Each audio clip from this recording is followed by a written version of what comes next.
Hey guys, Nate with Real Power. Just want to talk to you today about some driveline maintenance on our generator systems. Just a few quick steps can help prevent some costly damage later on to your generator, your driveline, possibly even your transmission. Come take a look underneath the truck. Any noise in this area here as you're rotating it could indicate a noise with this CV joint. There's a ball joint inside of there on the CV, or these U joints, or potentially this pillow block bearing in this area here as you're rotating it.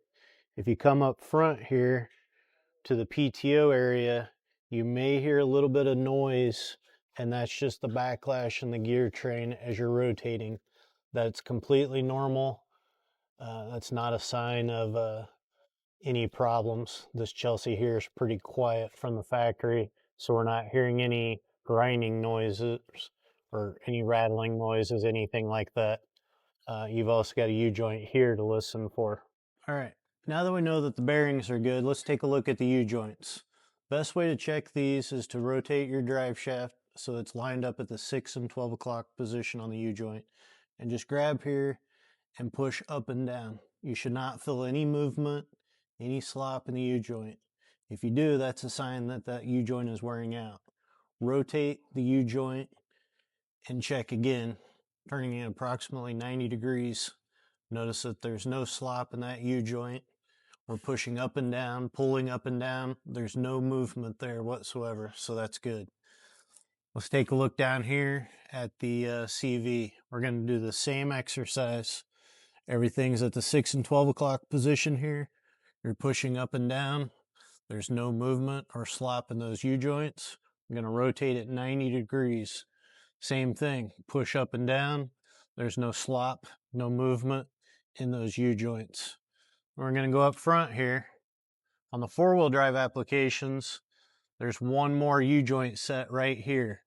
Again, at the 6 and 12 o'clock position, let's just push up and down. No movement. Rotate it 90 degrees. Again, no movement there. Everything looks good. One more thing you want to take a look at when you're looking at these U-joints is a sign of grease spray here.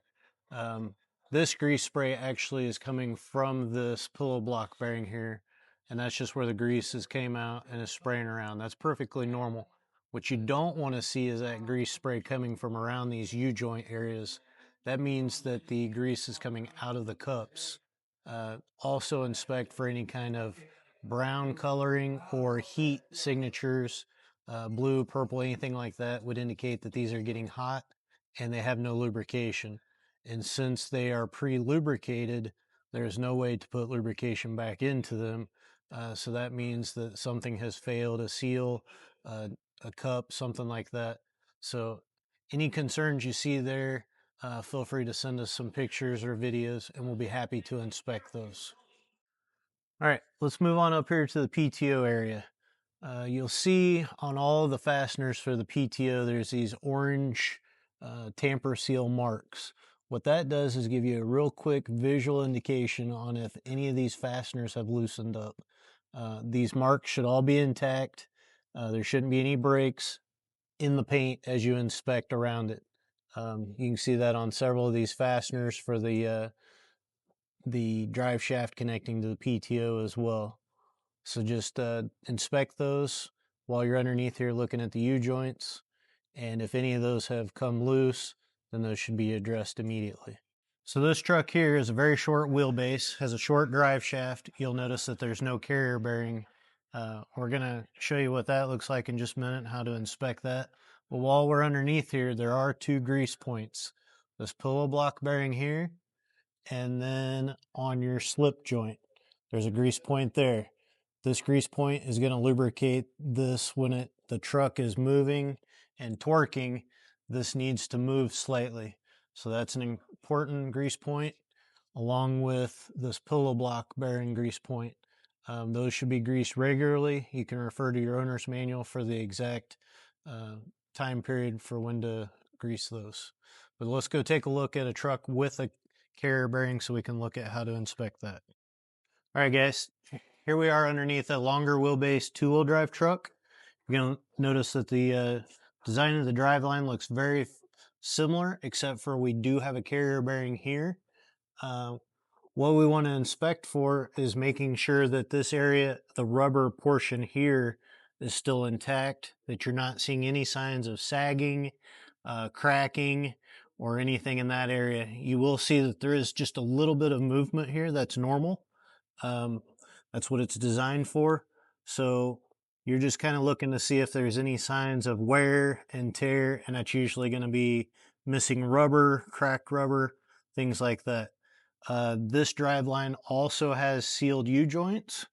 It does also have a grease zert here for the slip joint, just like the four-wheel drive applications. But on a two-wheel drive, as we go down through here, that is the only grease point. Also, you'll notice this one has a blue PTO for our two-wheel drives. It has the same markings as the four-wheel drives, so just inspect that while you're underneath here. And again, you're going to check the U-joints the same way, up and down, rotate it 90 degrees, up and down. So let's talk about the filter on the back of the generator here. There's 4 bolts, one at the top there. So there's 4 total. You just take those 4 bolts off. There's a washable filter underneath there. Let's get a look at what that looks like. So this is what your filter is going to look like behind that cover. You're just going to pull that off. Most of the time you can just blow it out with some compressed air. If it's really bad, you can use a hard bristle brush, a little bit of soap, water, scrub it out in the sink, blow it off, and then you can put it back on. These are completely reusable. They don't need to be replaced. The frequency is going to depend a little bit on the conditions that you're using the generator in. Obviously, if it's in a real dirty, dusty condition, you're going to need to check this more often than guys that are using it on hard pavement all day, clean conditions. The first sign that this filter needs checked is going to be the over temperature light on your electrical box. If that over temperature light comes on, you're going to want to shut down the truck, the PTO, and inspect this. If this filter becomes clogged, that's going to restrict your airflow through the generator, causing it to heat up sooner than it should. So just remember, if that over temp light comes on, your PTO is going to shut off. You're going to want to just turn the truck off immediately and inspect this filter. Once that condition goes away, the PTO will automatically re-engage if the truck is running. So you don't want to be underneath the truck and have that re-engage. So just make sure you always shut off the truck before you take a look at this filter. One last thing I want to show you here. Inside the door of every one of these trucks, we put a sticker with a QR code. If you just scan that with your phone, it's going to take you directly to our website, directly to the owner's manuals with all the maintenance information that we just discussed here. So real quick place to keep that handy. And just in conclusion here, about once a month, if you'll just slide underneath your truck, take a look at those U-joints, rotate that drive shaft, make sure everything's spinning freely, no noises, anything like that. You want to make sure you grease that ball joint if you have a four-wheel drive truck on the double cardans. On the two-wheel drives, you're going to check that carrier bearing. On all drive shafts, you've got the slip joint that you're going to want to grease. But just doing these few little things once a month shouldn't take more than about 10 minutes. But what it's going to do is keep you from having any downtime with your truck and will drastically increase the life of your real power generator system. So thanks for watching, guys.